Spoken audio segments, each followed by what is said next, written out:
Bit of pressure, and we know that Haley fancies the bottom one. Peaky. Your position as you get up by the post here, there'll be a few stragglers coming up around the outside, Richard. Ladbrokes Chester Cup Field, the big handicap of the week. 15 of them burst out of the stalls, well away, a piece of heaven towards the inside. Galileo Dame crosses behind the field, but he's slow, and right at the back, Put Your Hands Together, angles diagonally behind the field, tries to push up, but he's going to need a lot of luck as they make their way up the home straight. Duraji blinded by the lights in company with Peaky Blinder, and a piece of heaven bagging the fence. Chemistry the Grey with Moon Over Miami, Spirit Mixer caught a little wide. At this stage is Berkshire Sundance. Aymerick's very wide indeed. Maxi King didn't handle the bend, zigzagging, almost brought down Zindabad. All over the place was Maxi King there. Zindabad was caught up in the backwash onto Galileo Dame. Zindabad drops back towards the rear with Put Your Hands Together, and the well-backed team player is also towards the back of the field. So it is Duraji who's crossed over to take the lead. Aymerick's having to work very hard on the outside of Blinded by the Lights. A piece of heaven covers the shortest route on the inside. Peaky Blinder just behind, racing in about 5th place. Chemistry is the Grey as they settle down, and as they begin to string out, Berkshire Sundance has now got in. Indeed, most of them are now no worse than one off the rail. Moon Over Miami, Maxi King having been errant, is now on the fence head of Spirit Mixer. Behind those, Galileo Dame in company with, on that one's outside, Moon Over Miami as they make the turn. Out in the lead, it's still Duraji amongst the back markers. Alphonse Legrand in company, Put Your Hands Together. Also towards the back, Zandabad and team player. So this is where Duraji, having got to the front, just tries to steady it down. Has the advantage by a length from Blinded by the Lights. Aymerick's had to work hard. A piece of heaven, however, has been locked on the fence throughout from gate 1. In 5th place races Peaky Blinder as they sit up with a 13.3 second furlong. Chemistry comes next. Maxi King on the inside of Berkshire Sundance. Moon Over Miami, Galileo Dame, Spirit Mixer, Put Your Hands Together, trying to pick them off one by one on the running rail with Alphonse Legrand and the last two, team player and Zandabad. After that interference is right at the back of the field, and Duraji, Finley Marsh, is really stepping on the brake pedal here, and he's stacking them up. A few towards the back will be getting a little bit antsy, as in 2nd place Blinded by the Lights. A nice trip for a piece of heaven. 3 wide, Aymerick has never really been on the track. Peaky Blinders 5th. Chemistry in 6th place with a circuit to go. Berkshire Sundance, Maxi King less errant on this circuit, head of Moon Over Miami, Galileo Dame, Spirit Mixer. About 4 or 5 from the back, Put Your Hands Together from Alphonse Legrand, team player, and Zandabad. And still Duraji lobbing along, still not going below 13 seconds a furlong. Blinded by the Lights in 3rd place, a piece of heaven. Then in 4th is Aymerick. Behind these is Peaky Blinder, who races in 5th place just ahead of the Grey. Chemistry, Berkshire Sundance and Maxi King. Behind those, Moon Over Miami with Galileo Dame. A few towards the back, be wanting the leaders to begin to press on, and near 13.72 second furlong. Put Your Hands Together, Alphonse Legrand. Then behind these, team player and Zandabad, as Duraji still leads with 5 furlongs to go by a length, still under restraint. Blinded by the Lights and a piece of heaven. Aymerick's now having to work hard as Peaky Blinders in the velvet cap. Then Chemistry, Spirit Mixer flushed out 3 wide, as now those towards the back have to get closer.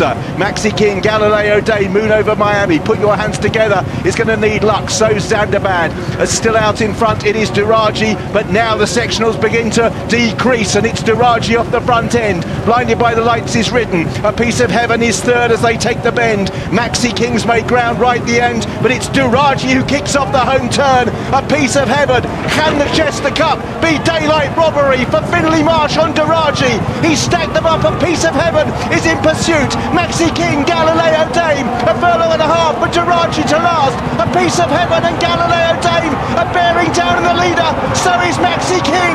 Duraji has the lead. A piece of heaven on the outside for Browne McMonagle wins the Chester Cup. A piece of heaven close for 2nd, Maxi King and Duraji, who so nearly stole it. Galileo Dame for the other more towards the inside. Team player has made a lot of ground late on from a terrible position. Berkshire Sundance may be involved for the minor honours as well. A piece of heaven got the perfect trip behind a leader who lobbed along, kicked 2 furlongs out. It took a while for a piece of heaven to run him down. Maxi King, after an errant first turn, was in 2nd place. Duraji runs home 3rd. Galileo Dame is 4th. It is tight for 5th. between Team Player, who was the one that came from a long way back, and Berkshire Sundance if you get extra places. Joseph O'Brien, Dylan Browne McMonagle, a piece of heaven from the plum draw of one, won the Ladbrokes Chester Cup. And Joseph O'Brien adds a Chester Cup to that extraordinary global winning CV that he's got. 2 Melbourne Cups and other big races around the world. He's won this with a piece of heaven, ridden by the mega talented Hayley, Dylan Browne McMonagle. Yeah, it was a really smooth journey the whole way round for him. I think at one point we thought that the winner was going to be the horse that led the whole way round, and he just got caught in the closing stages. And what a great ride from Toby Moore, who's having his first ride in the Chester Cup today, and he's gone very close in second. Well, with the winning rider, he had a nasty tumble, didn't he, over in Hong Kong? He had 5 weeks off. He had a bit of a fracture to T6. He's managed to come back. He'd only been back very, very shortly. I think, was it the 3rd of May, possibly, when he got back in action, and already a few doubles on the board back home.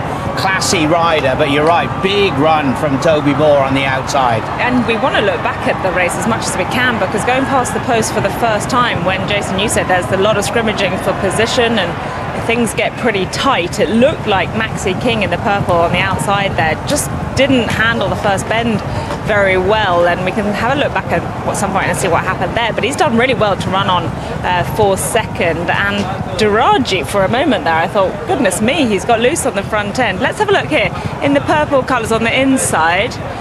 Just there, it's almost like the horse didn't corner very well. It just ended up coming off the rail a few, and then he comes right back in. Goodness me. Oh dear. Oh, could he get trouble for that? Well, thankfully nobody seemed to take back dramatic action in behind him. I'm not quite sure what happened there. He just ran straight on at the turn, or were they coming back in his lap? Guess he was on the inside. His dad. Here's our winner, though. A piece of heaven for Syndicates Racing.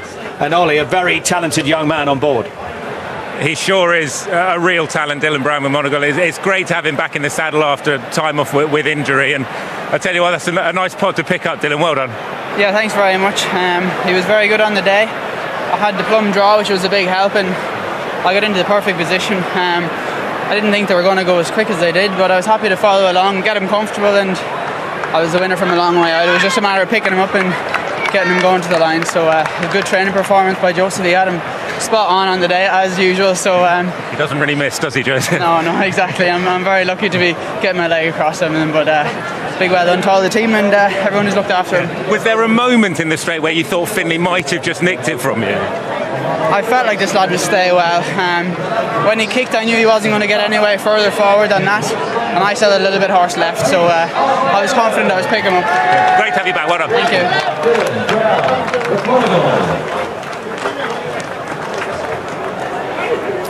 So after Aidan O'Brien won 12 races in a row, he couldn't win this, so who wins instead?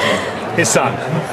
They are phenomenal, absolutely phenomenal. I actually watched the draw on Wednesday with Kevin Blake, who's in there, our colleague. There he is, smiling like a Cheshire cat. There's Alan Byrne, who used to be the Supremo at the Racing Post in the sunglasses, and Syndicates Racing, and they got stall 1 from Robbie Fowler, and Kev said, thank you very much, that'll do nicely. Was clearly well fancied. Hello, Kev. Oh, not him as well. Better from a jockey, I think. What a trainer, though. I mean, you could just have a list as long as your arm of races Joseph O'Brien has run around the world.